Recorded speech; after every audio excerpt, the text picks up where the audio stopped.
Assalamualaikum warahmatullahi wabarakatuh. Ini ara shira Rohingya education school terhutum.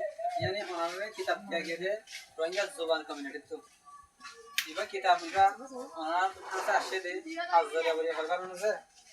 Iba ashede de arar Maulana Mufti Hanif Ragib sahibi বেশি মেহনত করি আর কিতাব এবারে লেখে তাই হাজবের কাছে এবার লেখানোর পরে আর ওনারা পর্যন্ত কিতাব আয়ার মাসে গেল এবারে আর বেশি মেহনত করে বলিও এবারে আর বাদ আর হবে না বলি তাহলে তো আমাদের থেকে ওখানে এবার এবার আর কি ভাষা আছে এবার মেজর মাদরি জুবানের ভাষা তো হিয়ান আল্লাহ বলে এবারে আর তো কি বেশি মেহনত করে বেশি হইতে বেশি মেহনত করে এবারে কিতাব এবারে পড়া হয়ে যাবে এবার পরে প্রথম যদি এপিসটা যদি বুঝে দেওয়া কি না আর বাদ বাকি ওনারা কি করে পারি করে আরে পারি এখানে হলে আর এপিসটাই পারে সুন্দর করে আরে বস্তার লেখিয়ে দিয়ে পরে সুন্দরভাবে এর পড়ো পেতে পারে যদি সুন্দর করে সাইবার দিতে গেলে আর পড়তে আসানে আসসালামু আলাইকুম ওয়া রাহমাতুল্লাহি ওয়া বারাকাতুহু।